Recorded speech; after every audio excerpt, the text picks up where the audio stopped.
बंदी छोड़ सतगुरु रामपाल जी परमेश्वर जी की जय हो।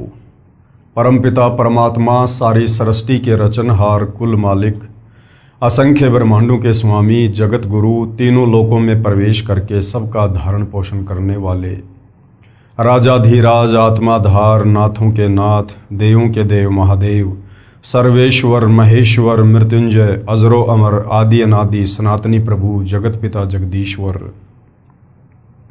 श्री श्री 1008 की उपाधि के वास्तविक अधिकारी अकाल मूर्त शब्द स्वरूपी राम वासुदेव सर्वगतम ब्रह्म परम पूज्य प्रथम पूज्य परम संत परम पुरुष परम धनी परम दयालु सत्य कबीर हक्का कबीर अल्लाहु कबीर अल्लाहु अकबर बाखबर अल्लाह ताला जगत के तारणहार जगत के मुक्तिदाता जगत के जगन्नाथ हारे के सहारे हिंदुओं के राम मुसलमानों के अल्लाह सिखों के वायुगुरु ईसाइयों के मसीह दया के सागर दयानिधि करुणा के सागर करुणानिधि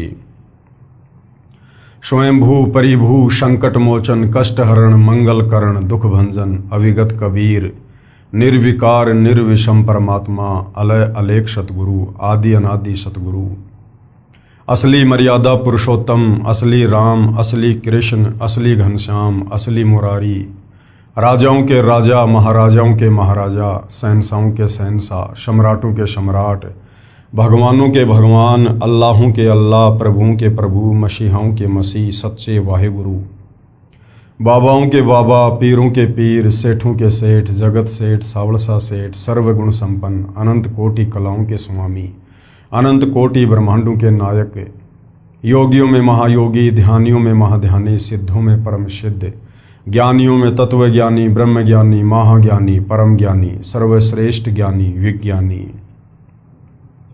युवा कबीर समर्थ कबीर असमवात अमित ओजा सच्चे रहनुमा करीम अल्लाह सुबहान अल्लाह दुनिया के अंतिम पैगंबर 8 सितंबर 1951 से गांव धनाना जिला सोनीपत हरियाणा भारतवर्ष की पावन भूमि पे प्रकट रियल कल्कि भगवान श्री नारायण साकार हरि श्री बाबा साहेब नूर अनंत परमात्मा सच्चे दरवेश सच्चे बाखबर संत श्रोमणी सतगुरु रामपाल जी परमेश्वर जी के चरण कमल में आप और हम सभी भाई बहनों का अनंत कोटि दंडवत प्रणाम। सत्साई भाई और बहनों, बहुत बड़ी दया बहुत बड़ी मेहर पूज्य गुरुदेव भगवान की परमेश्वर रामपाल जी की, जिनके शुभ आशीर्वाद से विशेष आशीर्वाद से उन्हीं के सत्संगों के संग्रह के ऊपर बन चुकी पवित्र पुस्तक कबीर बढ़ाया कृष्ण के ऊपर वीडियो बनाने की श्रृंखला जारी है और इसी श्रृंखला में आज हमारा ये 24वें नंबर का वीडियो है। ये पवित्र पुस्तक कबीर बढ़ाया कृष्ण विशेषकर हिंदू समाज के लिए किसी वरदान से कम नहीं है। यदि आपने इस पवित्र आध्यात्मिक पुस्तक को धैर्यपूर्वक निष्पक्ष भाव से रुचि लेकर पढ़ लिया और समझ लिया तो सदियों से आपके मन में जो सवाल उठ रहे होंगे, जो जिज्ञासा अध्यात्म को जानने की आपके मन में उठ रही होगी, जिसका समाधान आज तक हमारे नादान धर्मगुरु तत्व ज्ञान के अभाव में नहीं कर पाए, आपकी उन तमाम शंकाओं का जिज्ञासाओं का समाधान होगा, आपके प्रत्येक प्रश्न का जवाब मिलेगा। क्योंकि ये पवित्र पुस्तक चारों वेद पवित्र गीता जी और पुराणों के ज्ञान से मिश्रित है, यानी तमाम हिंदू सदग्रंथों का सार निकालकर निष्कर्ष निकालकर परम पूज्य परमेश्वर सतगुरु रामपाल जी ने इस पवित्र पुस्तक कबीर बढ़ाया कृष्ण के अंदर डाल दिया है। यानी आपको बनी बनाई दवा मिल चुकी है। यदि आपको परमात्मा चाहिए, मोक्ष चाहिए, तो आपने इस पवित्र पुस्तक को पढ़ना पड़ेगा। सतगुरु रामपाल जी के द्वारा लिखित पवित्र पुस्तकों को पढ़े बिना, उनके द्वारा किए गए सत्संगों को सुने बिना आप मोक्ष तो छोड़िए, बहुत दूर की बात है, आप अध्यात्म के विषय में कै ख गै से भी परिचित नहीं हो सकते। क्योंकि हमारे जितने भी नादान धर्मगुरु वर्तमान में हैं या पहले थे, तत्व ज्ञान के अभाव में वो इन सदग्रंथों का सार नहीं समझ पाए। उनको केवल एक संस्कृत भाषा का ज्ञान था, लेकिन संस्कृत भाषा का ज्ञान होने मात्र से सदग्रंथ समझ में आ जाएंगे ऐसा कहीं नहीं लिखा हुआ है। हमारे पवित्र सदग्रंथ ये परमात्मा द्वारा बोला गया ज्ञान है, और परमात्मा द्वारा बोला गया ज्ञान सूक्ष्म होता है, कोड वर्ड में होता है, संकेतु में होता है। और इस पवित्र ज्ञान को, इस तत्व ज्ञान को अच्छी प्रकार से भली भांति ठीक ठीक अपने द्वारा रची गई सृष्टि रचना का ज्ञान, सर्व ब्रह्मांडों की रचना का ज्ञान, जीव आत्माओं की उत्पत्ति का ज्ञान, वो परमपिता परमेश्वर जिन्होंने वेदों का ज्ञान बोला है, जो कबीर देव है, कबीर परमेश्वर है, कबीर अग्नि है, वो स्वयं ही इस पृथ्वी पर संत रूप में, सतगुरु रूप में, जगतगुरु रूप में, तत्वदर्शी संत के रूप में प्रकट होकर यथा यथा बताता है। अन्यथा कोई भी प्राणी, कोई भी जीव, वो चाहे आचार्य हो या शंकराचार्य हो, चाहे ब्रह्मा विष्णु महेश हो, इस वास्तविक सत्ज्ञान के विषय में अन्य लोगों को परिचित नहीं करवा सकता। क्योंकि हिंदू समाज विशेषकर गीता बोलने वाले को सबसे बड़ा भगवान बताता है। हिंदू समाज समझता है कि गीता जी का ज्ञान श्री कृष्ण अर्थात विष्णु जी ने दिया है, जबकि विष्णु जी के पिता काल ब्रह्म ने महाभारत युद्ध के समय श्री कृष्ण जी के शरीर में प्रवेश करके प्रेत की भांति इस ज्ञान को बोला है। यानी वो काल ब्रह्म इस विष्णु से भी बहुत ज्यादा गुणा परम शक्ति है, और वो ब्रह्म भी, वो काल ब्रह्म भी गीता अध्याय 4 श्लोक 34 में कह रहा है कि अर्जुन, मुझे सही प्रकार से ना तो परमात्मा की स्थिति का पता है, ना मुझे सृष्टि रचना का ज्ञान है। अगर तुझे सही सही ज्ञान जानना है तो किसी तत्वदर्शी संत की खोज कर ले। अर्थात गीता ज्ञान देने वाला भी कह रहा है कि मुझे भी कंप्लीट शास्त्रों का ज्ञान नहीं है, कंप्लीट आध्यात्मिक ज्ञान नहीं है, मुझे भी इस संसार की सृष्टि का ज्ञान नहीं है। ऑप्शन छोड़ दिया, किसी तत्वदर्शी संत की शरण में जा। तो भाइयों और बहनों, आज वो तत्वदर्शी संत इस पृथ्वी पर सिर्फ और सिर्फ परम पूज्य सतगुरु रामपाल जी हैं। ये स्वयं पूर्ण ब्रह्म परमेश्वर हैं, कबीर देव हैं। अभी तक आपने इस पवित्र पुस्तक को जितना भी पढ़ा है या जितने भी उनके प्रवचन सुने हैं यूट्यूब पर, भली बात ही आपको समझ में आ गया होगा कि ऐसा निर्मल ज्ञान, ऐसा पाक और पवित्र ज्ञान, सर्व धर्म ग्रंथों से प्रमाणित ज्ञान आज तक हमारे नादान धर्म गुरु भी नहीं दे पाए। तो भाई और बहनों, यदि परमेश्वर पृथ्वी पर आएंगे, हमें अपना ज्ञान समझाएंगे, तो वे कोई विशेष आडंबर करके नहीं आएंगे। हम इंसानों को समझाने के लिए इंसानों जैसा ही बनकर आएंगे। और इसीलिए आदि शंकराचार्य जी ने गुरु की महत्वता को बताते हुए कहा है कि गुरुर ब्रह्मा गुरुर विष्णु गुरुर देवो महेश्वर गुरुर साक्षात पूर्ण ब्रह्म तस्मै श्री गुरुवे नमः। यानी गुरु रूप में ही परमात्मा धरती पर प्रकट होते हैं। और वो गुरु पूर्ण है या नहीं है, तत्वदर्शी है या नहीं है, इसकी पहचान भी पवित्र गीता जी अध्याय 15 श्लोक नंबर 1 से 4 में लिखी हुई है कि जो उल्टे लटके हुए संसार रूपी वृक्ष के प्रत्येक भाग को सही सही बता दे कि जड़ कौन परमात्मा है, तना कौन परमात्मा है, डार कौन भगवान है, शाखाएं कौन हैं, पत्ते कौन हैं, टहनियां कौन हैं, उसे तत्वदर्शी संत समझ लेना।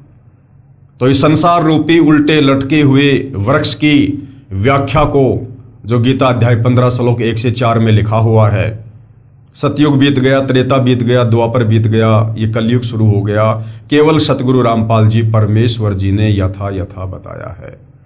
तो इसे स्वयं सिद्ध हो जाता है कि गीता जी के अनुसार सर्व सृष्टि रचनहार, सर्व की उत्पत्ति करता पूर्ण ब्रह्म परमेश्वर कबीर देव स्वयं सतगुरु रामपाल जी भगवान हैं।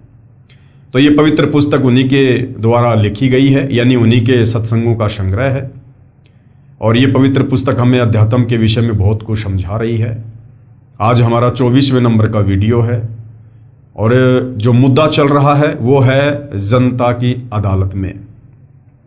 और जनता की अदालत में जज खुद जनता है, क्योंकि वर्तमान में जनता शिक्षित है, एजुकेटेड है, अपनी आंखों से धर्मशास्त्रों को देखकर सच्चाई को जान सकती है, निर्णय कर सकती है।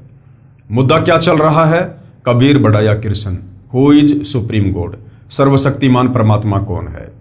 जितने भी हिंदू धर्मगुरु हैं, आचार्य शंकराचार्य हैं, ये दावा कर रहे हैं जनता की अदालत में श्री कृष्ण उर्फ विष्णु की तरफ से उसके वकील बनकर कि यदि कोई पूर्ण परमात्मा है, कोई मोक्षदाता है, अजरो अमर अविनाशी है, तो केवल श्री कृष्ण उर्फ विष्णु जी हैं।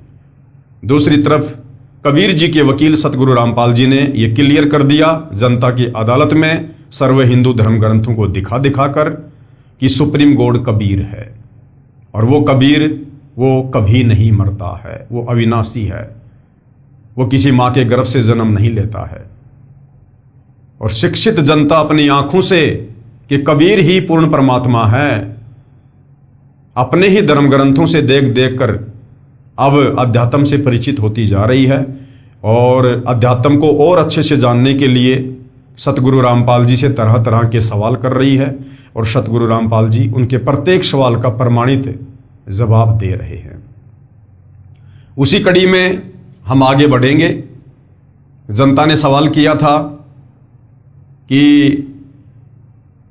श्री कृष्ण जी महाभारत युद्ध के समय अपने भांजे अभिमन्यु को क्यों नहीं बचा पाए, जबकि हमने सुना है कि श्री कृष्ण जी ने तो मोरध्वज के बेटे ताम्रध्वज को आरे से चिरवाकर फिर वापस जीवित कर दिया था।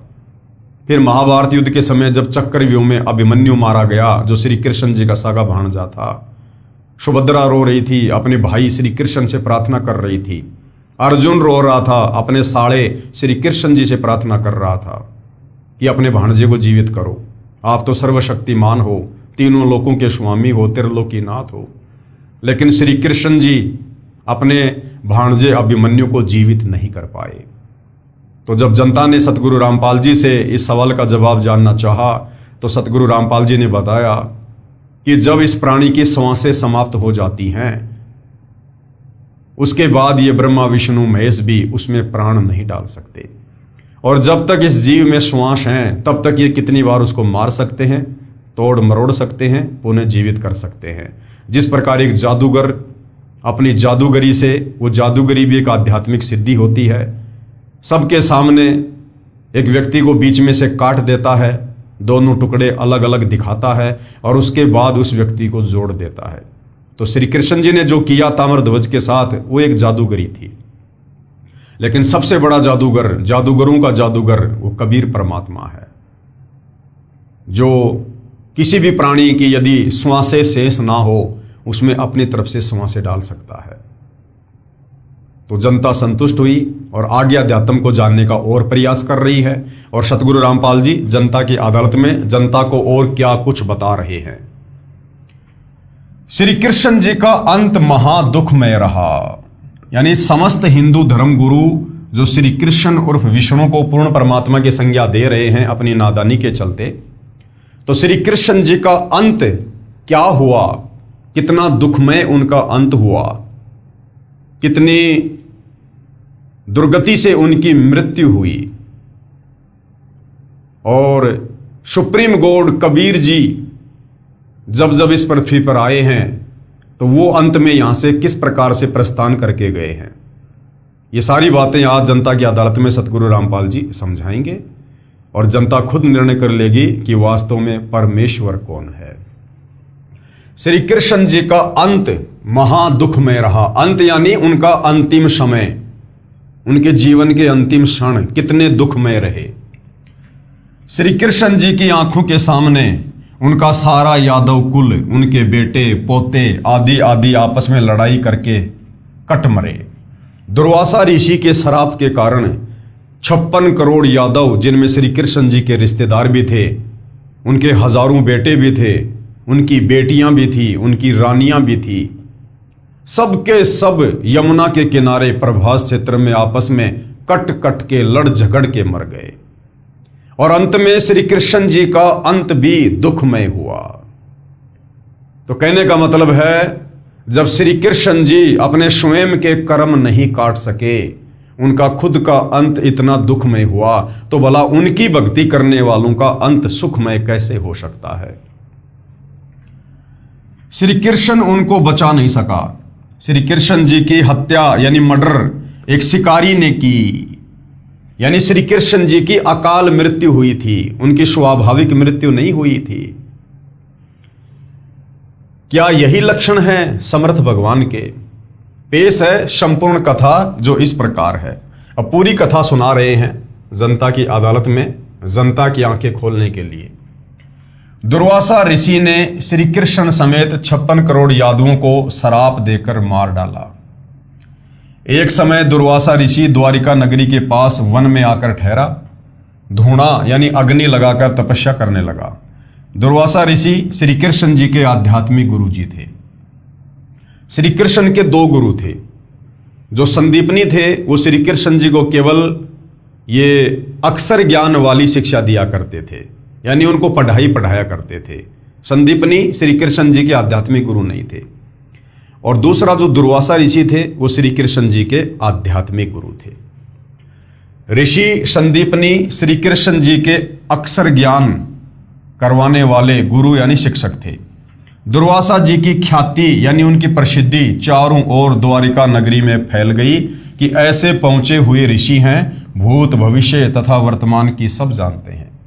द्वारिका के निवासी श्री कृष्ण से अधिक शक्तिशाली किसी भी ऋषि व देव को नहीं मानते थे, क्योंकि द्वारिका के लोग, विशेषकर यादव समाज के लोग, अभिमानी हो गए थे कि श्री कृष्ण जी ये त्रिलोकी नाथ हैं, हमारे यादव कुल में हैं, भला हमें किसका डर, किसका भय। तो वो लोग अभिमानी हो गए थे। उनको अभिमान था कि हमारे साथ श्री कृष्ण है, कोई भी देव ऋषि व साधु हमारा कुछ नहीं बिगाड़ सकता। श्री कृष्ण को सर्वशक्तिमान मान रखा था। द्वारिका के नौजवानों को शरारत सूझी। क्या शरारत सूझी? द्वारिका के नौजवानों को आपस में विचार किया कि साधु लोग ढोंगी होते हैं, इनकी पोल खोलनी चाहिए। चलो दुर्वासा ऋषि की परीक्षा लेते हैं।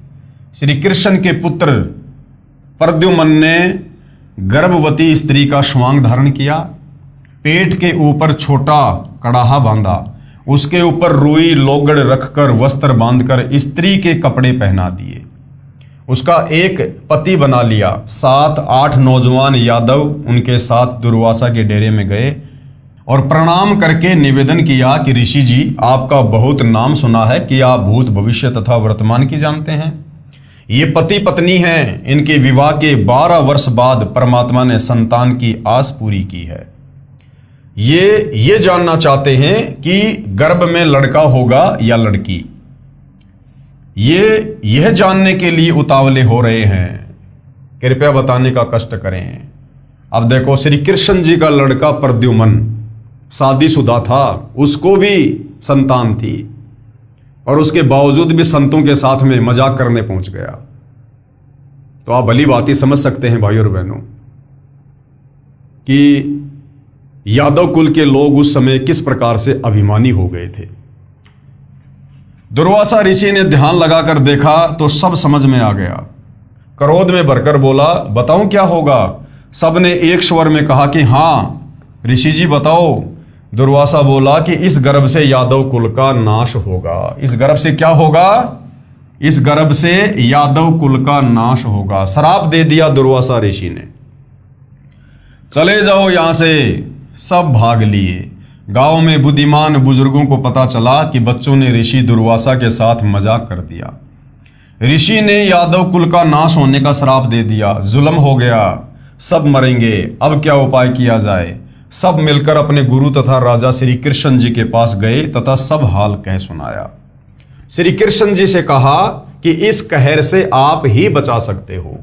श्री कृष्ण जी ने कहा कि उन सब बच्चों को साथ लेकर ऋषि दुर्वासा के पास जाओ, इनसे क्षमा मंगवाओ, तुम भी बच्चों की ओर से क्षमा मांगो। सब मिलकर ऋषि दुर्वासा के पास गए तथा बच्चों से गलती की क्षमा याचना करवाई, स्वयं भी क्षमा याचना की। ऋषि दुर्वासा बोले कि वचन वापस नहीं हो सकता। इसीलिए परमात्मा कहते हैं तीर कमान से और बात जुबान से एक बार अगर निकल गई तो फिर वापस नहीं आती है। इसलिए भगत ने सोच समझ के बोलना चाहिए। सब वापस श्री कृष्ण जी के पास आए तथा कहा कि दुर्वासा के श्राप से बचने का उपाय बताएं। श्री कृष्ण जी ने कहा कि जो जो वस्तु गर्भ संवांग में प्रयोग की गई थी, वो कड़ाहा, रुई लोगड़ वगैरह, वो कपड़े वगैरह जो प्रद्युम्न अपने पेट के ऊपर बांध के गया था स्त्री का रूप बना के, तो श्री कृष्ण जी ने कहा कि जो जो वस्तु गर्भ स्वांग में प्रयोग की थी उनका नामो निशान मिटा दो, उन्हीं से अपने कुल का नाश होगा।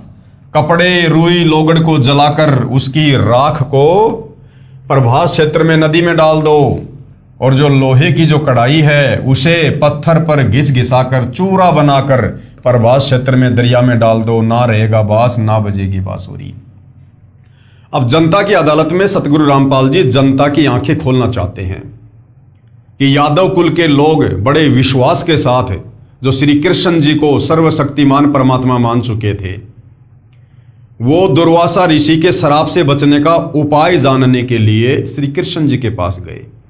और श्री कृष्ण जी ने उनको क्या उपाय बताया कि प्रद्युम्न जो स्त्री का स्वांग करके गया था और जो जो सामान उसमें जो प्रयोग हुआ था, वो कड़ाहा कपड़े जो पेट पर बांध कर लेकर गया था, तो जो कपड़े थे उनको तो जला दो, और जो लोहा था जो कड़ाहा था उसको यमुना जी के किनारे जाके पत्थर के ऊपर घिस घिस के चूरे को यमुना जी के पानी में डाल दो, ना रहेगा बांस ना बजेगी बांसुरी। ये समाधान त्रिलोकीनाथ श्री कृष्ण उर्फ विष्णु जी ने अपने समाज के लोगों को बताया। लोगों ने विश्वास कर लिया। अब विचार करना भाई और बहनों, श्री कृष्ण जी अपने कुल के लोगों का बचाव नहीं कर पाए। श्री कृष्ण जी ने उनको बचाव के बदले विनाश का सुझाव दे दिया, विनाश का सुझाव। क्योंकि जो विधि श्री कृष्ण जी ने बताई, इसी विधि से आगे चलकर 56 करोड़ यादवों का नाश होगा। गए थे श्री कृष्ण जी के पास में उपाय जानने, और श्री कृष्ण जी ने काल प्रेरणा से ऐसा उपाय बता दिया, वो उपाय आगे चलकर 56 करोड़ यादवों के सत्यानाश का कारण बन गया। द्वारिका वासियों ने अपने गुरु श्री कृष्ण जी के आदेश का पालन किया। लोहे की कढ़ाई का एक कड़ा एक व्यक्ति को घिसाने के लिए दिया था, उसने कुछ घिसाया, पूरा नहीं घिसा, वैसे ही जमुना दरिया में फेंक दिया। घिसने से उस कड़े में चमक आ गई थी। एक मछली ने उसे खाने की वस्तु समझकर खा लिया। उस मछली को एक बालिया नाम के भील ने पकड़कर काटा तो कड़ा निकला। उसका लोहा पक्का था। बालिया ने उसे अपने तीर का आगे वाला हिस्सा विषाक्त बनवा लिया। विषाक्त यानी जहरीला बनवा लिया। कड़ाहे का जो लोहे का चूर्ण दरिया में डाला था, उसका तेज तीखे पत्तों वाला घास उग गया। पत्ते तलवार की तरह पहने थे। कपड़ों तथा रुई लोगड़ पुरानी रुई की राख का भी घास उग गया। कुछ वर्षों के बाद दुर्वासा के श्राप के कारण द्वारिका में अनहोनी घटनाएं होने लगी। आपसी झगड़े होने लगे, एक दूसरे को छोटी छोटी बात पर मारने लगे। सारी द्वारिका में उपद्रव होने लगे। द्वारिका नगरी के बड़े सयाने लोग मिलकर श्री कृष्ण जी के पास गए। फिर से द्वारिका के लोग श्री कृष्ण जी के पास गए, जबकि श्री कृष्ण जी तो पहले समाधान बता चुके थे, लेकिन श्री कृष्ण जी का समाधान बिल्कुल काम नहीं आया। दुर्वासा ऋषि का श्राप ज्यादा प्रबल और त्रिलोकीनाथ श्री कृष्ण जी का समाधान कमजोर पड़ गया। तो द्वारिका के लोग एक बार फिर से समाधान जानने के लिए श्री कृष्ण जी के पास गए तथा दुख बताया कि नगरी में किसी को किसी का बोल ही अच्छा नहीं लग रहा। बिना बात के मरने मारने को तैयार हो जाते हैं। छोटे बड़े की शर्म नहीं रही। क्या कारण है तथा यह कैसे शांत होगा? श्री कृष्ण जी ने बताया कि ऋषि दुर्वासा के श्राप के कारण यह हो रहा है। अरे भैया, आपने तो पहले समाधान बता दिया था। आप तो त्रिलोकीनाथ हैं, आपके द्वारा बताया गया समाधान फैल कैसे हो गया? दुर्वासा ऋषि का श्राप तो नष्ट हो जाना चाहिए था, लेकिन नहीं हुआ। फिर से क्या कह रहे हैं श्री कृष्ण जी? इसका समाधान सुनो। दूसरा समाधान बता रहे हैं। नगरी के सभी नर यानी छोटे नवजात लड़के सहित यादव प्रभास क्षेत्र में उसी स्थान पर यमुना नदी में स्नान करो जिस स्थान पर कड़ाही का चूर्ण डाला था। और दूसरा क्या उपाय बताया श्री कृष्ण जी ने कि मैंने तुम्हें जो वो कड़ाही को घिस घिस के उसका चूरा जिस जगह पर यमुना नदी में डालने को कहा था ना, सुबह सुबह सारे यादव, अगर आज भी किसी का जन्म हुआ है, उस बच्चे को भी जो लड़का हो, लड़की नहीं, केवल पुरुष नर यादव, सारे के सारे वहां जाकर स्नान करो, दुर्वासा ऋषि का श्राप कट जाएगा। अब देखना दुर्वासा ऋषि का श्राप कटता है या यादव आपस में कट कट के मरते हैं। यादव प्रभास क्षेत्र में उसी स्थान पर यमुना नदी में स्नान करो जिस स्थान पर कड़ाई का चूर्ण डाला था। श्राप से बचने के लिए द्वारिका नगरी के सब बालक, नौजवान तथा वृद्ध स्नान करने गए। श्री कृष्ण जी पर विश्वास करके स्नान करके बाहर निकलकर एक दूसरे से गाली गलौज करने लगे और उस कड़ाही के चूरे से उत्पन्न घास को उखाड़कर एक दूसरे को मारने लगे। तलवार की तरह घास से सिर कटकर दूर गिरने लगे। कुछ व्यक्ति बचे थे, अन्य सब के सब लड़कर मर गए। उन बचे हुओं को ज्योति निरंजन काल ने स्वयं श्री कृष्ण जी में प्रवेश करके उस घास से मार डाला। ज्यादातर तो वही समाप्त हो गए जो समाधान श्री कृष्ण जी ने बताया था। समाधान के बजाय उनका विनाश हो गया, आपस में लड़ झगड़ के कट कट के मर गए। श्री कृष्ण जी का कोई समाधान काम नहीं आया। थोड़े बहुत यादव बचे थे, उनको खुद श्री कृष्ण जी के रूप में उस काल ने, यानी श्री कृष्ण जी में प्रवेश करके, जैसे महाभारत युद्ध के समय गीता का ज्ञान देने के लिए काल खुद श्री कृष्ण में प्रवेश कर गया था, इसी प्रकार से श्री कृष्ण में प्रवेश करके और उस काल ने, ज्योति निरंजन ने, ब्रह्म ने बचे कुछे यादवों का खुद संहार किया। अकेला श्री कृष्ण बचा था। अब कौन बचा? अकेले श्री कृष्ण जी बचे हुए थे। एक वृक्ष के नीचे जाकर लेट गया। अब दुर्वासा ऋषि ने श्राप क्या दिया था? यादव कुल का सत्यानाश होगा, सर्वनाश होगा। तो श्री कृष्ण जी भी यादव कुल में थे, अर्थात श्री कृष्ण जी का भी नाश होना था, सर्वनाश होना था। श्री कृष्ण जी अपना भी बचाव दुर्वासा के श्राप से नहीं कर पाए। अकेले श्री कृष्ण जी बचे थे। एक पेड़ के नीचे जाकर लेट गया, एक पैर को दूसरे पैर के घुटने पर रखकर लेट गया। दाएं पैर के पंजे में पद्म जन्म से लगा था। श्री कृष्ण जी के दाएं पैर के तलवे में बचपन से ही क्या था? एक पद्म था जो कि वो चमकता था, जो चमक रहा था। जिस बालिया नाम के भील शिकारी ने मछली से निकले कड़ाही के कड़े का विष लगाकर तीर बनवाया था, वह शिकारी उसी तीर को लेकर उस स्थान पर शिकार की तलाश में आया जिस वृक्ष के नीचे श्री कृष्ण जी लेटे हुए थे। वृक्ष की छोटी छोटी टहनियां चारों ओर नीचे पृथ्वी को छू रही थी, लटक रही थी। उन झुरमुटों में से श्री कृष्ण जी के पैर का जो पद्म था वो ऐसा लग रहा था जैसे किसी हिरण की आंख चमक रही हो। शिकारी बालिया ने आओ देखा ना ताव, उस चमक पर तीर दे मारा। बालिया ने देखा ये कोई हिरण की आंख है जो चमक रही है, और सारा दिन हो गया था, शिकार उसको मिला नहीं। उसने देखा बड़ी मुश्किल से शिकार मिला है। उसने आओ देखा ना ताव, और वो जो जहर लगा हुआ तीर उसने बनवाया था उसी कड़ाई का, जिस कड़ाई को जमुना नदी में घिस घिस कर डालने के लिए श्री कृष्ण जी ने सलाह दी थी। यानी श्री कृष्ण जी ने यादव कुल के सर्वनाश की सलाह दी और अपने खुद के सर्वनाश की, अपनी खुद की मृत्यु की सलाह दी। शिकारी बालिया ने आओ देखा ना ताव, उस चमक पर तीर दे मारा। तीर निशाने पर लगा। पैर के तलवे में विषाक्त तीर लगने से श्री कृष्ण जी की चीख निकली। एकदम से चिल्लाए श्री कृष्ण जी। बालिया समझ गया कि किसी व्यक्ति को तीर लगा है। निकट जाकर देखा तो कोई राजा है। पूछने पर पता चला कि श्री कृष्ण है। अपनी गलती की क्षमा याचना करने लगा। कहा कि भगवान, धोखे से तीर लग गया। मैंने आपके पैर के पद्म की चमक मृग की आंख जैसी लगी, क्षमा करो। अब श्री कृष्ण जी ने क्या कहा बालिया को? श्री कृष्ण जी ने कहा, बालिया तेरा कोई दोष नहीं है, होनी प्रबल होती है। मैंने तेरा बदला चुकाया है। त्रेता युग में तू किष्किंधा का राजा सुग्रीव का भाई बाली था। मैं अयोध्या में रामचंद्र नाम से राजा दशरथ के घर जन्मा था। उस समय मैंने तेरे को पेड़ की ओट लेकर धोखा करके लड़ाई में मारा था। अब तू मेरा एक काम कर। क्या कहा श्री कृष्ण ने? कि भाई बालिया तेरा कोई दोष नहीं है, मैंने तेरा बदला पूरा कर दिया। तो बालिया ने कहा कि महाराज जी, आपकी और मेरी क्या बराबरी, आपका और मेरा क्या अदला बदला, मैं तो आपको जानता तक नहीं। मैं शिकारी, आप राजा, हमारी तो पहले कभी भेंट भी नहीं हुई। तो श्री कृष्ण जी ने कहा कि त्रेता युग में तू सुग्रीव का भाई बाली था और मैं उस समय राजा दशरथ का बेटा रामचंद्र था, और मेरी पत्नी को रावण उठाकर ले गया। मेरे पास और कोई चारा नहीं था उसे वापस लाने का। और किष्किंधा का राजा बाली था।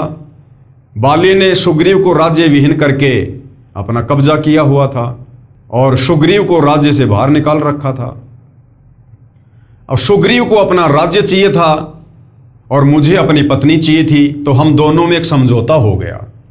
सुग्रीव ने कहा कि यदि आप मेरे भाई बाली को मारकर मुझे किष्किंधा का राजा बना दो तो मैं अपनी सारी सेना जो है लंका पर चढ़ाई के लिए आपको समर्पित कर दूंगा। तो श्री रामचंद्र जी ने अपने स्वार्थ के वशीभूत होकर और बाली को मारने की सोची। तो सुग्रीव ने कहा कि वो ऐसे नहीं मरने वाला है महाराज, ऐसे मरने वाला होता तो मैं ही मार देता। उसको एक श्राप मिला हुआ है ब्रह्मा जी की तरफ से।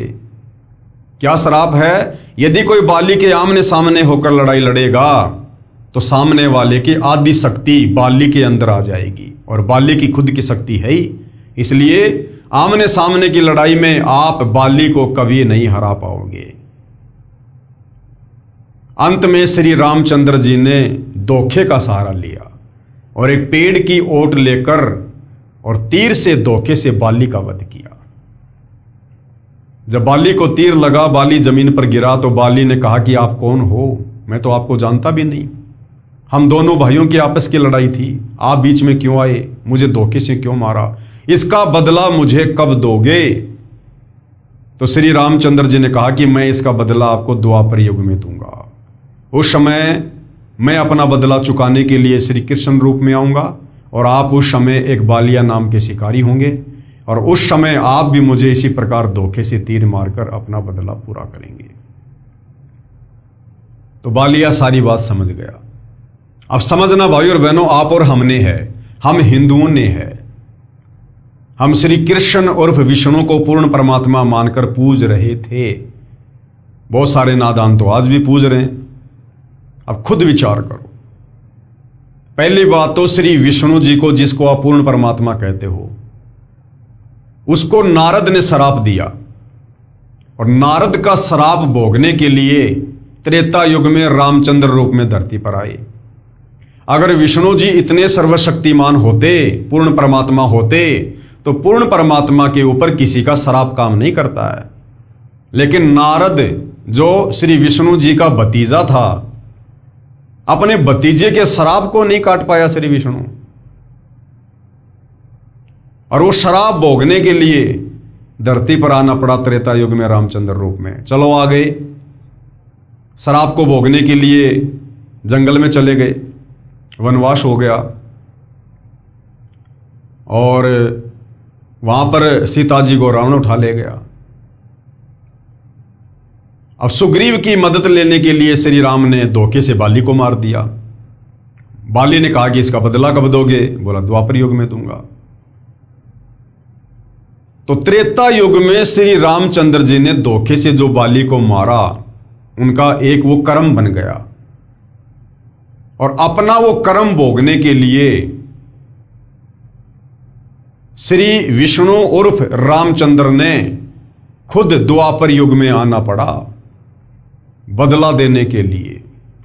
तो विचार करो भाई और बहनों, जब श्री रामचंद्र जी अर्थात विष्णु जी अपने खुद के कर्म नहीं काट सके, उस कर्म का जो त्रेता युग में बाली मारा था उसका बदला देने के लिए द्वापर में जन्म लेके आना पड़ा श्री कृष्ण रूप में। तो भला इनकी भक्ति करने से, श्री रामचंद्र जी की भक्ति करने से, श्री कृष्ण जी की भक्ति करने से, विष्णु जी की भक्ति करने से फिर हमारे कर्म कैसे कटेंगे, जब इन भगवानों के खुद के कर्म नहीं कटे? तो यही जनता की अदालत में सतगुरु रामपाल जी नादान जनता को समझाना चाह रहे हैं कि तुम कौन राम का जपते जापम, ताते कटे ना तीनों तापम। ये तुम्हारे भगवान भी, ब्रह्मा विष्णु महेश भी, राम और श्री कृष्ण भी अपने कर्म नहीं काट सके, तो इनकी भक्ति करने से तुम्हारे कर्म कैसे कटेंगे? कर्म काटने वाला एक ही परमात्मा है, कबीर देव।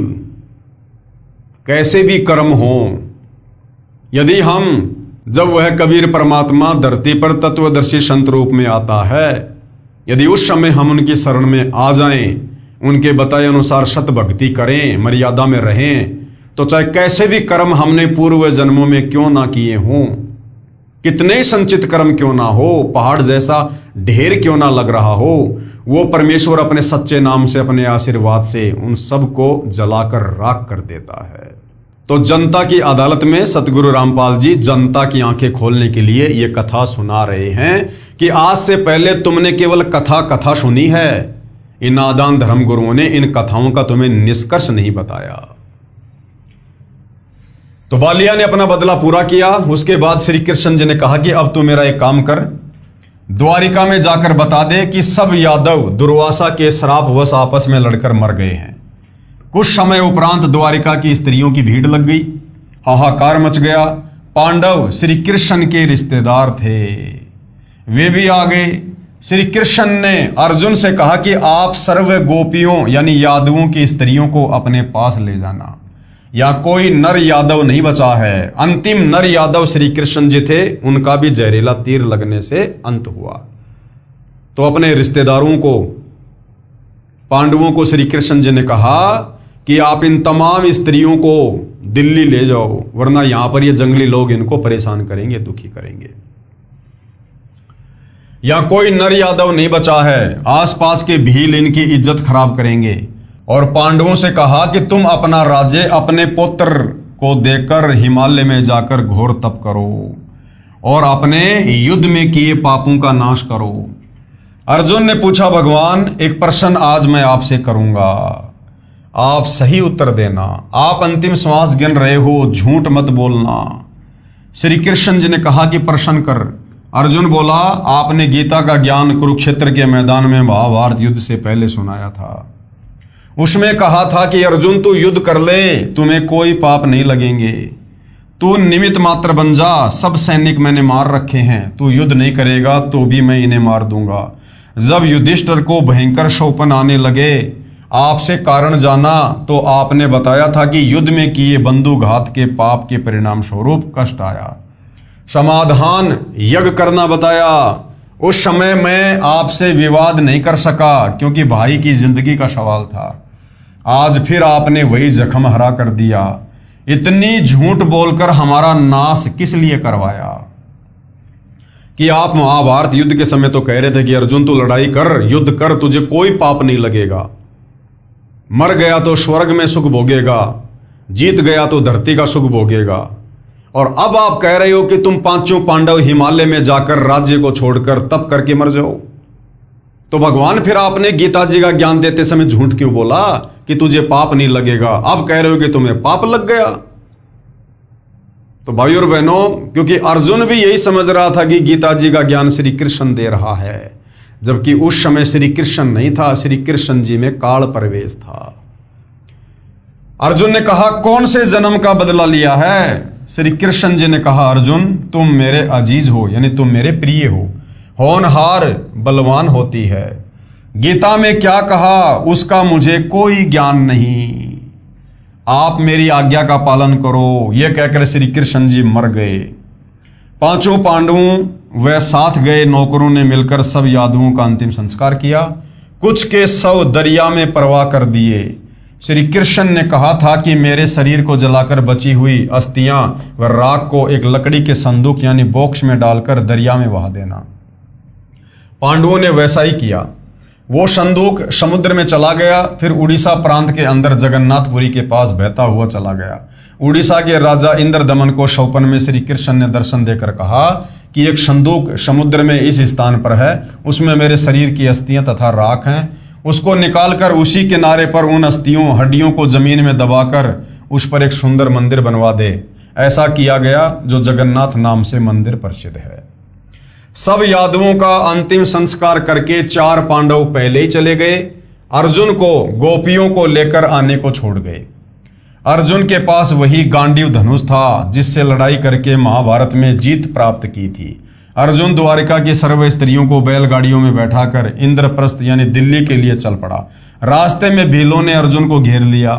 अर्जुन को पीटा, गोपियों को लूटा, कुछ स्त्रियों को भी भील उठा ले गए। अर्जुन कुछ नहीं कर सका, धनुष उठा भी नहीं सका। तब अर्जुन ने कहा था कि श्री कृष्ण नाश करना था, युद्ध में पाप करवाने के लिए तो बल दे दिया, लाखों योद्धा इसी गांडीव धनुष से मार गिराए, कोई मेरे सामने टिकने वाला नहीं था। आज वही अर्जुन है, वही धनुष है, मैं खड़ा खड़ा कांप रहा हूं। श्री कृष्ण जालिम था, धोखेबाज था, अर्जुन कह रहा है मनी मन में। कबीर परमेश्वर जी हमें समझाते हैं कि ये जुल्म श्री कृष्ण ने नहीं किया। अब जनता की अदालत में सतगुरु रामपाल जी बता रहे हैं कि वो जुल्म श्री कृष्ण ने नहीं किया, वो जुल्म श्री कृष्ण जी के शरीर में प्रवेश करके इस काल ने किया। ज्योति निरंजन यानी काल ब्रह्म ने किया है।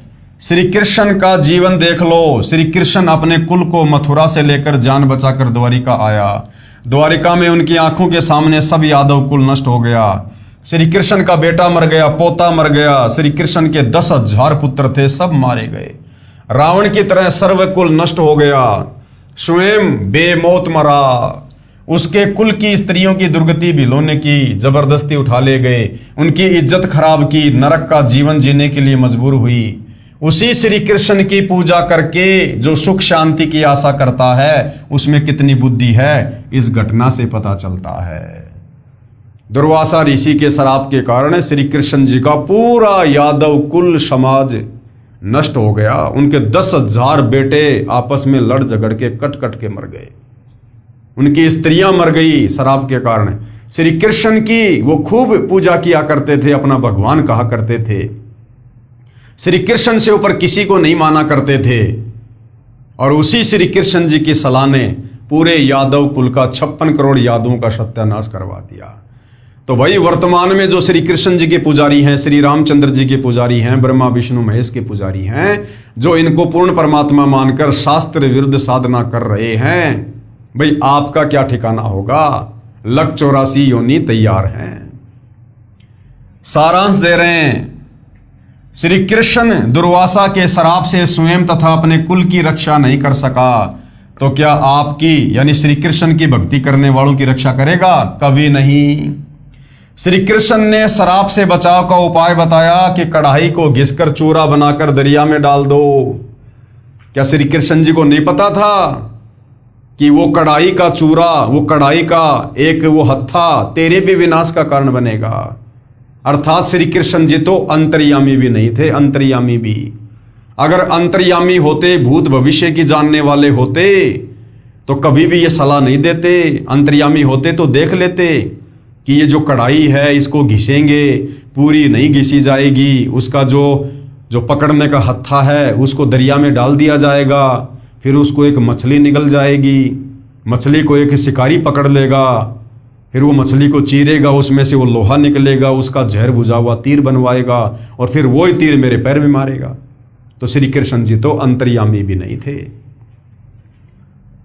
श्री कृष्ण ने श्राप से बचाव का उपाय बताया कि कढ़ाई को घिसकर चूरा बनाकर दरिया में डाल दो, और वैसा ही किया गया। फिर भी श्राप ने प्रभाव दिखाया। फिर श्राप से बचने का अन्य उपाय बताया कि यमुना दरिया में जाकर स्नान करो, श्राप असर नहीं करेगा। स्नान करने गए थे, श्राप नाश करवाने वाले यादवों का ही नाश हो गया।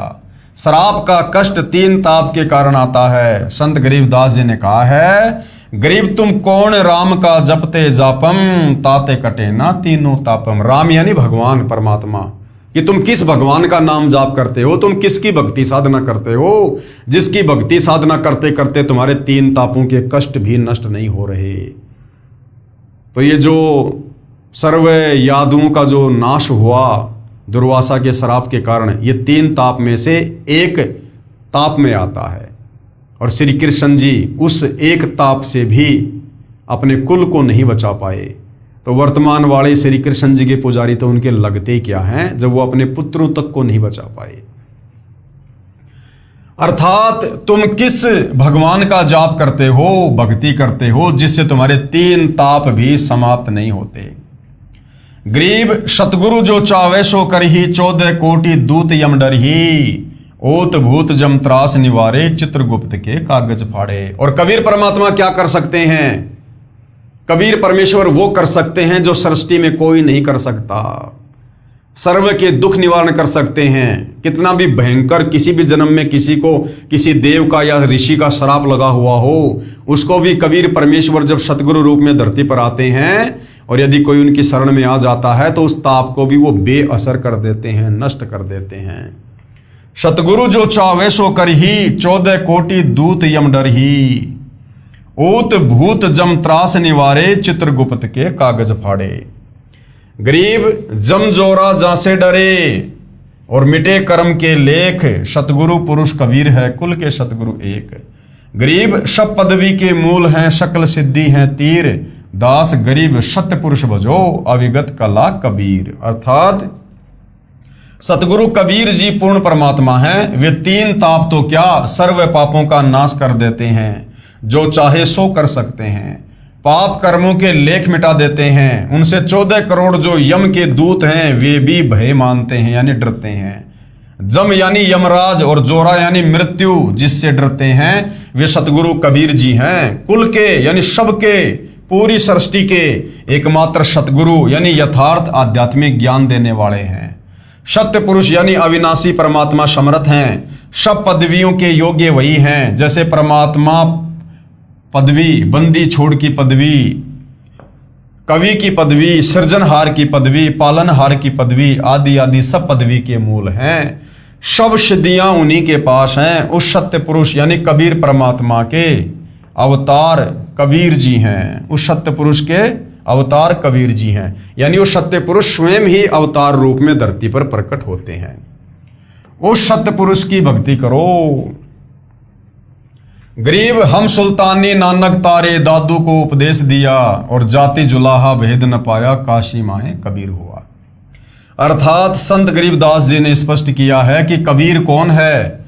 बताया है कि हम सब यानी मैं, कौन कह रहे हैं गरीबदास जी, कि मैं, नानक जी और दादू जी इब्राहिम आदम सुल्तान भगत जी को तारा यानी पार किया, जो काशी वाले जुलाही जाति वाले कबीर हैं। यानी 650 साल पहले सत्य पुरुष कबीर परमात्मा बनारस के काशी में 120 वर्ष तक लीला में जीवन जी के गए और एक गरीब परिवार में, एक झोपड़ी में, एक जुलाहे के घर में परमेश्वर ने लीला की, जिस कारण से उनको कबीर जुलाहा भी कहा जाता है।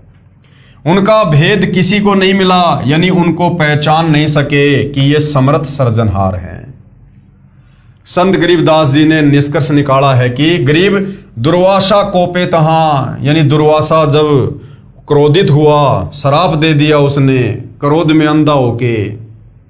समझ न आई नीच, यानी दुर्वासा को, श्री कृष्ण जी के गुरु को गरीबदास जी ने नीच व्यक्ति की संज्ञा दी है। यानी ऐसा तो आम व्यक्ति भी नहीं करता। क्या हुआ यदि बच्चों ने कोई गलती कर दी, मजाक कर दिया, तो इतना भयंकर श्राप दिया जाता है क्या? दुर्वासा को हम संत की श्रेणी में भी नहीं ले सकते। अरे संतों में तो धैर्य होता है, शीलता होती है, आधीनता होती है, विनम्रता होती है। संत तो क्षमा करने वाले होते हैं। और दुर्वासा ने गुस्से में आकर छोटी सी बात को लेकर श्राप दे दिया काल प्रेरणा से। तो गरीबदास जी ने दुर्वासा को नीच व्यक्ति की संज्ञा दी है, ना कि संत या भगत की। गरीब दुर्वासा कोपे तहां, समझ न आई नीच, और 56 करोड़ यादव कटे, मची रुधिर की कीच। अर्थात संत गरीबदास जी ने बताया है कि दुर्वासा दुष्ट को इतना भी समझ नहीं आई कि क्या जुल्म करने जा रहा है। जरा सी बात का इतना बड़ा दंड कि 56 करोड़ यादव कटकर मर गए, खून का कीचड़ बन गया, धरती लाल हो गई। पेश है सह शरीर सतलोक जाने व गृह युद्ध को समाप्त करने की सत्य कथा। अब जनता की अदालत में सतगुरु रामपाल जी जनता को बता रहे हैं, समझा रहे हैं कि तुम जिस कृष्ण उर्फ विष्णु को पूर्ण परमात्मा मानकर भक्ति कर रहे थे अज्ञानता में, उनका अंत में क्या हुआ, कितनी दुर्गति से मृत्यु हुई। जहरीला तीर लगने से अकाल मृत्यु हुई। उनकी आंखों के सामने उनका कुल नष्ट हो गया। और जो पूर्ण परमात्मा है कबीर देव, कबीर परमात्मा, वो जब 650 साल पहले धरती पर आए थे कबीर नाम से, वो अंत में किस प्रकार से गए, उनकी अकाल मृत्यु हुई या सह शरीर सतलोक गए। और कितना बड़ा अनर्थ जो उस समय भविष्यवाणी हो रखी थी कि हिंदू मुसलमानों का गृह युद्ध होगा, कबीर परमेश्वर ने अपने वचन से, अपनी शक्ति से उस गृह युद्ध को समाप्त कर दिया। लेकिन श्री कृष्ण जी दुर्वासा ऋषि के श्राप से 56 करोड़ यादवों का बचाव नहीं कर पाए। पेश है सह शरीर सतलोक जाने व गृह युद्ध को समाप्त करने की सत्य कथा। प्रभु कबीर जी का मगर से सह शरीर सतलोक गमन तथा सूखी नदी में नीर बहाना। धर्म गुरुओं द्वारा भ्रम फैला रखा था कि जो काशी यानी बनारस शहर में प्राण त्यागता है वह स्वर्ग जाता है तथा जो मगहर नगर में प्राण त्यागता है वो गधा बनता है, नरक में जाता है। इस भ्रम को तोड़ने के लिए कि जो मगहर में मरता है वह गधा बनता है और काशी में मरने वाला स्वर्ग जाता है, बंदी छोड़ कहते थे कि सही विधि से भक्ति करने वाला प्राणी चाहे वह कहीं पर भी प्राण त्याग दे वो अपने सही स्थान पर जाएगा। उन अज्ञानियों का भ्रम निवारण करने के लिए कबीर साहब ने कहा कि मैं मगहर में मरूंगा और सभी ज्योतिषी वाले देख लेना कि मैं कहां जाऊंगा, नरक में जाऊंगा या स्वर्ग से भी ऊपर सतलोक में जाऊंगा। कबीर साहब ने काशी से मगहर के लिए प्रस्थान किया। वीर सिंह बघेला और बिजली खान पठान ये दोनों ही सतगुरु के शिष्य थे। वीर सिंह ने अपनी सेना साथ ले ली कि कबीर साहिब वहां पर अपना शरीर छोड़ेंगे, उस शरीर को लेकर हम काशी में हिंदू रीति से अंतिम संस्कार करेंगे। यदि मुसलमान नहीं मानेंगे तो लड़ाई करके सब को लाएंगे, क्योंकि मगहर का जो नरेश था, नवाब था, वो बिजली खान पठान था, मुसलमान था, वो भी कबीर जी का शिष्य था। और काशी नरेश वीर सिंह बघेला भी कबीर जी का शिष्य था। तो कबीर जी ने निर्णय किया पाखंड को समाप्त करने के लिए कि मैं मगहर में शरीर छोड़ूंगा। तो वीर सिंह बघेल अपनी सेना समेत चल पड़ा कि यदि मगहर का नवाब बिजली खान पठान हमें हमारे पीर, हमारे गुरु का शरीर नहीं लाने देगा तो हम लड़ाई झगड़ा करके लाएंगे। सेना भी साथ ले ली। अब इतनी बुद्धि है हमारी, गुरुदेव भगवान क्या कह रहे हैं कि हम नादानों की केवल इतनी बुद्धि है, हम भगवान को इतना ही समझ पाते हैं। उस समय कोई भी कबीर जी को समझ नहीं पाया था कि पूर्ण परमात्मा है, सह शरीर आते हैं और सह शरीर जाते हैं। कबीर परमेश्वर जी हर रोज शिक्षा दिया करते कि हिंदू मुसलमान दो नहीं है। अंत में फिर वही बुद्धि, उधर से बिजली खान पठान को पता चला कि कबीर साहब यहां पर आ रहे हैं। बिजली खान पठान ने सतगुरु तथा सर्व आने वाले भक्तों तथा दर्शकों की खाने तथा पीने की सारी व्यवस्था की और कहा कि सेना तुम भी तैयार कर लो, हम अपने पीर कबीर साहब का यहाँ पर मुसलमान विधि से अंतिम संस्कार करेंगे।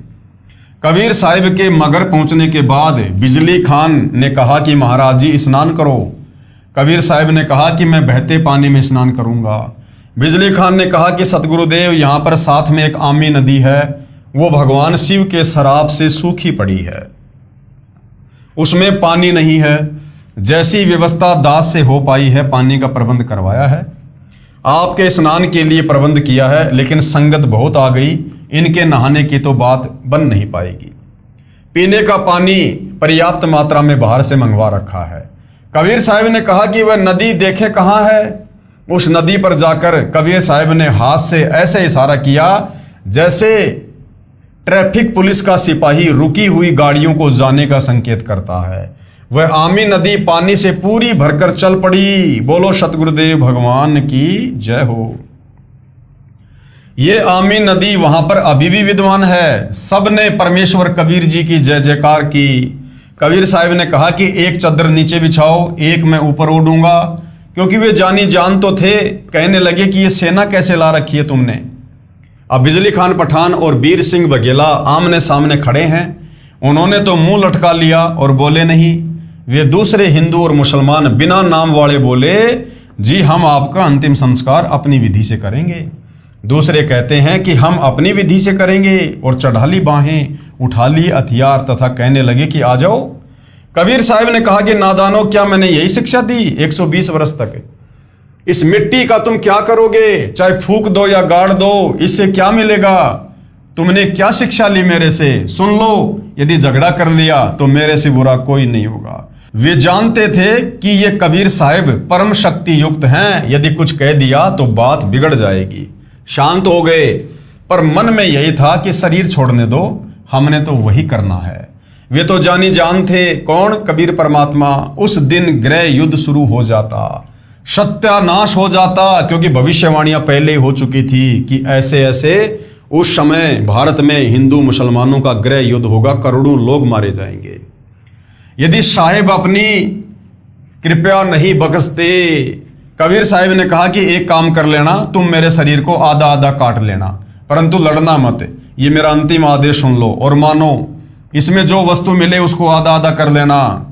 महीना माघ शुक्ल पक्ष तिथि एकादशी विक्रमी संवत 1575 1575 सन 1518 को कबीर साहिब ने एक चद्दर नीचे बिछाई और एक ऊपर ओढ़ ली। कुछ फूल कबीर साहिब के नीचे वाली चद्दर पर 2 इंच मोटाई में बिछा दिए। थोड़ी सी देर में आकाशवाणी हुई कि मैं तो जा रहा हूं सतलोक में, स्वर्ग से भी ऊपर। देख लो चद्दर उठाकर, इसमें कोई शव नहीं है, जो वस्तु है वो आधी आधी ले लेना, परंतु लड़ना नहीं। जब चद्दर उठाई तो सुगंधित फूलों का ढेर शव के समान ऊंचा मिला। बोलो सतगुरुदेव भगवान की जय हो। वीर सिंह देव बघेल और बिजली खान पठान एक दूसरे के सीने से लगकर ऐसे रोने लगे जैसे कि बच्चों की मां मर जाती है। फिर तो वहां पर रुदन मच गया। हिंदू और मुसलमानों का प्यार सदा के लिए अटूट बन गया। यानी कबीर परमेश्वर की समर्थता बताई जा रही है जनता की अदालत में जनता को, कि तुम्हारे श्री कृष्ण जी ने मरते मरते भी अपने 56 करोड़ यादों का सत्यानाश करवा दिया। उस विनाश को रोक नहीं सके, दुर्वासा के शराप को नष्ट नहीं कर सके, और खुद की भी दुर्गति से मृत्यु हुई जहरीले तीर से। और कबीर परमात्मा सह शरीर सतलोक गए, उनका शव फूलों में तब्दील हो गया। और भविष्यवाणी के अनुसार उस समय उस दिन हिंदू मुसलमानों का गृह युद्ध होना था, करोड़ों लोग मरने थे। लेकिन कबीर परमेश्वर ने ऐसी लीला की कि आज तक भी मगहर में कभी हिंदू और मुसलमानों का आपस में धर्म को लेकर झगड़ा नहीं हुआ। ऐसा अटूट प्रेम परमात्मा जाते जाते पैदा कर गए। एक दूसरे को सीने से लगाकर हिंदू और मुसलमान रो रहे थे, कहने लगे कि हम समझे नहीं, ये तो वास्तव में अल्लाह आए हुए थे और ऊपर आकाश में प्रकाश का गोला जा रहा था। बोलो सतगुरुदेव की जय। सत साहिब। तो वहां मगर में दोनों धर्मों हिंदू तथा मुसलमानों ने एक एक चद्दर तथा आधे आधे सुगंधित फूल लेकर 100 फुट के अंतर पर एक एक यादगार भिन्न भिन्न बनाई, जो आज भी विद्यमान है। तथा कुछ फूल लाकर काशी में, जहां कबीर साहिब एक चबूतरे पर बैठकर सत्संग किया करते थे, वहां काशी चौरा नाम से यादगार बनाई। अब वहां पर बहुत बड़ा आश्रम बना हुआ है। मगर में दोनों यादगारों के बीच में एक सांझला द्वार भी है। आपस में कोई भेदभाव वहां हिंदू मुसलमानों का नहीं है। परमेश्वर कबीर जी ने हिंदू मुसलमान का युद्ध टाड़ा नहीं होता तो कत्लेआम हो जाता, गृह युद्ध जैसे हालात हो जाने थे। यह है कबीर जी की समर्थता का अद्वितीय प्रमाण। श्री कृष्ण की हत्या हुई, श्री कृष्ण जी की हत्या हुई, जिसे तुम त्रिलोकीनाथ कहते हो, सुप्रीम गॉड कहते हो। तुम्हारे श्री कृष्ण जी की हत्या हुई। बालिया नाम के शिकारी ने जहरीला तीर मारा और कबीर जी सह शरीर सतलोक गए। कबीर परमेश्वर सह शरीर सौधाम यानी सतलोक गए। इसलिए कबीर बड़ा है या कृष्ण, इसलिए कबीर बड़ा है कृष्ण से। ये देखिएगा, जहां कबीर परमेश्वर जी सह शरीर सतलोक गए थे, उसके बाद जो फूल बचे थे हिंदू मुसलमानों ने आधे आधे बांट लिए और 100 फुट की दूरी पर एक तरफ ये मंदिर बना हुआ है और दूसरी तरफ ये मस्जिद बनी हुई है। और आज भी वहां पर हिंदू मुसलमानों का इसी प्रकार से आपस में प्यार है और प्रेम है। तो जाते जाते जो विनाश होना था, कबीर परमात्मा उस सर्वनाश को टालकर आपस में प्यार और प्रेम में तब्दील करके चले गए। हिंदू और मुसलमान ऐसे रहते हैं कि जैसे माँ जाए भाई रहा करते हैं। उनसे हमने बात की थी तो उन्होंने कहा कि हमारी आज तक धर्म के नाम पर कोई लड़ाई नहीं हुई। वैसे कहा सुनी तो घर के घर में भी हो जाती है, फिर भी हमारी आपस में धर्म के नाम पर लड़ाई नहीं होती है। बिजली खान पठान ने दोनों यादगारों के नाम 500 बीघा जमीन दी, जिसमें हिंदू तथा मुसलमान अपने प्रबंधक कमेटी बनाकर व्यवस्थित किए। ये दास यानी गुरुदेव अपने लिए कह रहे हैं कि मैं भी अपने सैकड़ों सेवकों सहित 3 बार इस ऐतिहासिक धार्मिक स्थल को देखकर आ चुका हूं। वहां जाकर ऐसा लगता है जैसे हमने सच्चाई का खजाना प्राप्त हो गया हो। बोलो सतगुरुदेव की जय। अब आगे भाइयों और बहनों, जनता की अदालत में अध्यात्म में बढ़ चढ़कर रुचि लेते हुए जनता जो शिक्षित है, अपनी आंखों से सर्व धर्मशास्त्रों को देखकर और जो कथाएं हम दिन रात सुना करते थे, अब उन कथाओं का मर्म समझकर कबीर जी के वकील सतगुरु रामपाल जी से सवाल कर रही है। और सतगुरु रामपाल जी प्रत्येक सवाल का प्रमाणित जवाब निष्कर्ष निकाल कर दे रहे हैं। आगे जनता की अदालत में जनता ने क्या सवाल किया? जो साधना हम पहले कर रहे हैं, क्या वह त्यागनी पड़ेगी? अब जनता को यह तो समझ में आ गया कि भाई संत रामपाल जी जो बातें बता रहे हैं बिल्कुल सोआने की हैं, ये तो इनमें तो कोई मीनमेख नहीं है। यही कथाएं हम पढ़ा करते थे, लेकिन हमारे गुरु हमारे को निष्कर्ष निकाल कर नहीं दे पाए, जिस कारण से हम अध्यात्म में कोई उपलब्धि प्राप्त नहीं कर पाए। तो अब जनता क्या कह रही है कि जी कबीर जी वाली भक्ति करने के लिए क्या हमने हमारी पहले वाली भक्ति साधना छोड़नी पड़ेगी, त्यागनी पड़ेगी? क्या इन देवी देवताओं की पूजा छोड़नी पड़ेगी? ये सवाल अब जनता कबीर जी के वकील सतगुरु रामपाल जी से कर रही है, क्योंकि अब जनता सर्व प्रमाणों को देखकर, इन भगवानों की वास्तविक स्थिति को देखकर अब शास्त्र अनुकूल सत भक्ति करना चाहती है और अपनी आत्मा का कल्याण चाहती है। तो भाइयों और बहनों, इस सवाल का सतगुरु रामपाल जी क्या जवाब देंगे और किन किन शास्त्रों से क्या क्या प्रमाण दिखाएंगे, इस विषय में हम अगले एपिसोड में चर्चा करेंगे। तब तक हम परमपिता परमेश्वर सतगुरु रामपाल जी भगवान से आज्ञा लेते हैं, अनुमति लेते हैं। कल उनकी सेवा में फिर हाजिर होंगे। तब तक परमेश्वर हम सबको आशीर्वाद दे, सद्बुद्धि दे। बंदी छोड़ सतगुरु रामपाल जी परमेश्वर जी की जय हो।